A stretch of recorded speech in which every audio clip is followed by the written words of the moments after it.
at the Corner Hotel, and this place here oozes rock star. Richmond fans have walked from here for the last 15 years to watch their rock star in the number 4 on the greatest stage, the mighty MCG.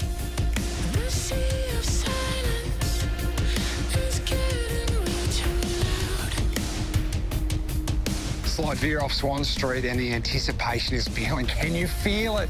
We're going to the G, Dusty.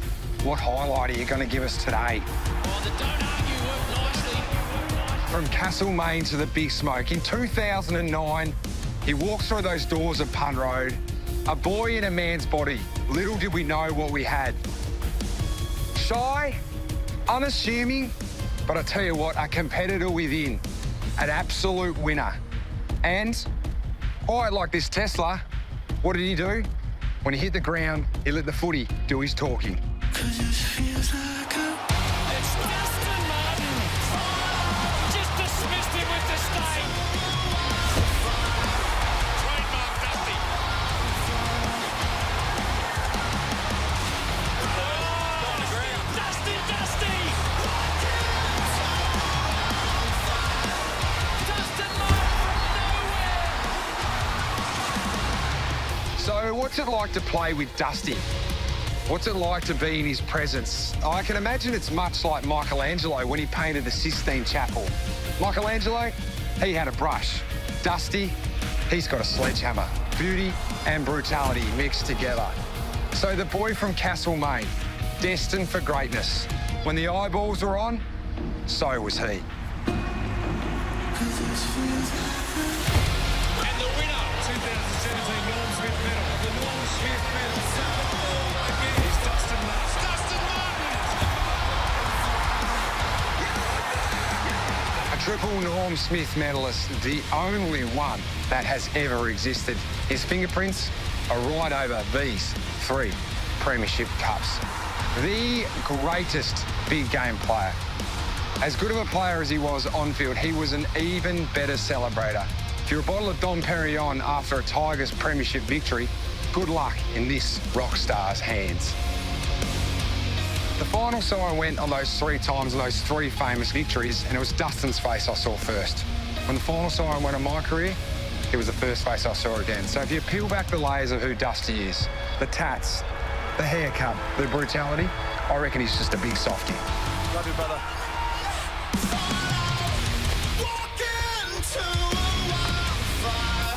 Well, mate, I bloody love you too. Dustin Martin, forever the rock star of Punt Road.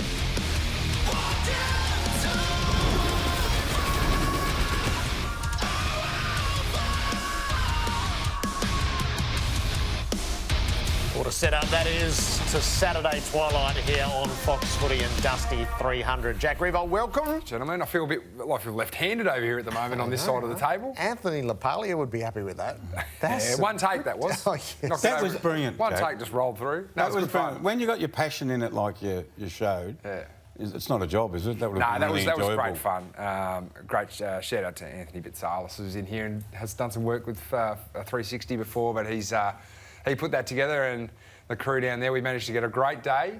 We got a break in the roadworks and the works that were happening around Swan Street there, and I wanted to go back and do it again. I actually had so much fun doing it. How many takes? Seriously.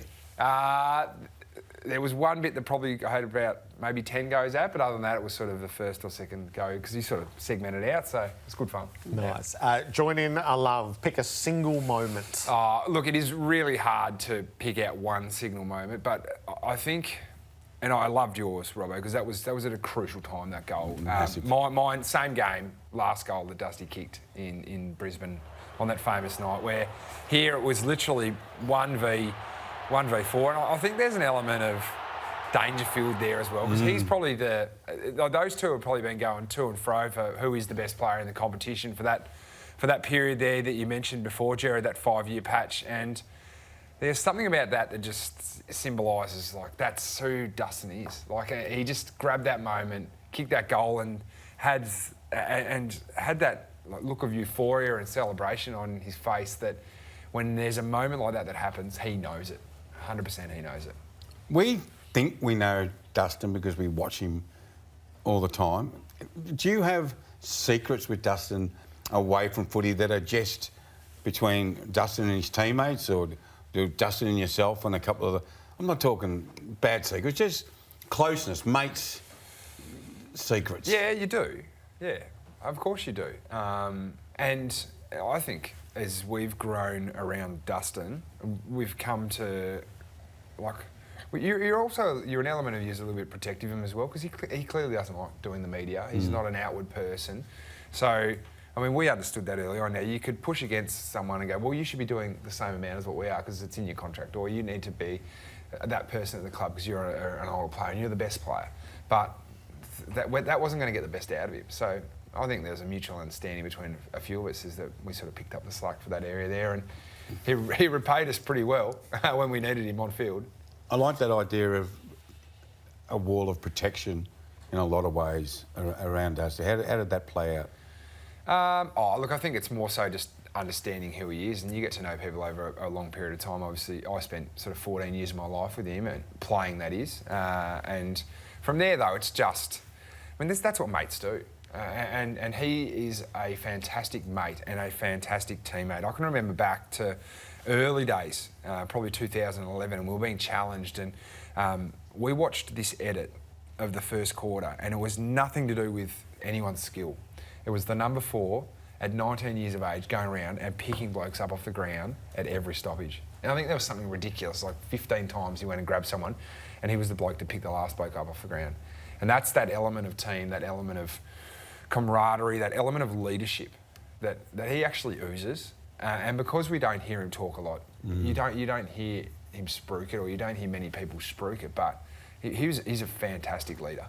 So there aren't going to be any set pieces across this week, other than is that Richmond list is the 300 gamers some of you have gathered at Punt Road for a photo shoot that will last. Yeah, we did. So obviously Jack Dyer in the background there, the statue. That's a life-size statue for anyone watching at home. It's not really, but that's the thing. I still the first-year players and they roll in. But you can see Francis Burke and Kevin Bartlett there as well. Sir Francis, sorry. Sir Kevin. Shane, Trent, myself. And obviously the next 300 gamer in Dustin there. So we've done this, obviously I was the first of the most recent group to go through to play 300 games, so we've done that photo in that position now 4 times in the last few years, which has been great. That's an historic photo, isn't it? Yeah, it's a really important moment for the club. And I reflected on that when I played my 300th game, is whilst the spotlight is solely on you, and it will solely be on Dustin this week, is that there is this moment in time for the football club to go, we get another sort of, I suppose, he is an immortal, and he comes into this 300 game club that there's very few of us in there. Multiple premiership players, I mean, arguably the greatest captain of the football club, or the 2 greatest captains of the football club there. 2 of the greatest players, KB. First Indigenous player to 300 games at the football club, KB, 7 in a grand final. Like, there's just this amazing group of men that now have another person in it. Do you think Dusty has a grasp of what his place in football is? Yes. I think, and I hope he has a grasp on how important he's been to... so he's important to me, not purely, but one of the aspects is that, like, would I be a 3-time premiership player if I didn't have Dustin Martin in my life? Probably not. No. Probably not. No. I would say no. No. Dimmer wouldn't be a premiership 3-time premiership coach. And you could say that about potentially Trent and Alex and Shane, and if they had the impact on Dustin. But there's something really beautiful about that. But then you go to the next level of, after 37 years, 1980 to 2017, there was a lot of, I suppose, desperate Richmond supporters and Richmond supporters that maybe lacked a bit of sense of identity. The butt of an office joke around the water cooler.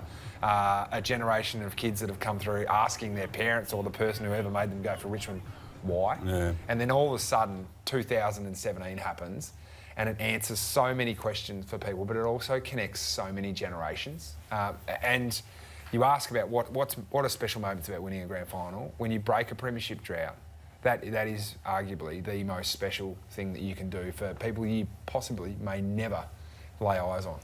In all my time in footy, I don't think I've seen a player influence kids as much as Dustin Martin did with a haircut. Everyone wears jumpers and numbers and stuff. I haven't seen anybody, Nick Nat in the West with the dreadlocks, but kids would go and get the dusty haircut. Yeah. Amazing. Not just kids. Oh. I've seen full-grown adults with it too. Don't worry about that. I think he's just an enigma. Is he humble? Like could not be more humble. Like drinking Dom Perignon at the bar at 2 a.m. Yeah. And he's got his third Norm Smith. Is he the kind of guy who say, "You guys wouldn't be here if it wasn't for me"? They are the last words that would come. Would it really? The last words that would come out of his mouth. Yeah. It's he played with this aura, but and when we did something great, and I say we as a team, we did something great. He celebrated it. So that was like I suppose you look at 2017, that final week. He wins the Brownlow, and it was the most non-event of his probably his week. He's like, oh, I've won the Brownlow. It's great, but he was just completely driven for that Saturday against Adelaide. You'll be there on Saturday? Looking forward to it, working it. I haven't worked a Richmond game for a while. The last one I did, I received some anonymous feedback that I was very biased. It's going to be very hard. Were you really? Very hard. It was their first win. Did you ask Dusty for an interview? We exchanged text messages. And he said no? He hasn't Now said- you know what he hasn't- we felt. He hasn't said no yet. Oh, hasn't he? Yeah. What do you think he'll say? I don't know. You said there's Have you got hopes? There's secrets. There's secrets that we Is hold there? within. Oh, well, I hope you do get it. I do hope you and Trent Cotchin get it. I'm sure we'll hear from him at some point, whether that's pre-game or post-game. He'll have his opportunity to, I think, say thank you, as well, which will be great. 4:30 live and exclusive here on Big Fox day. Footy on Saturday. Jack, terrific. Good to have you here. Thanks, boys. That is really something to Good to count be back home on to. Tuesday night.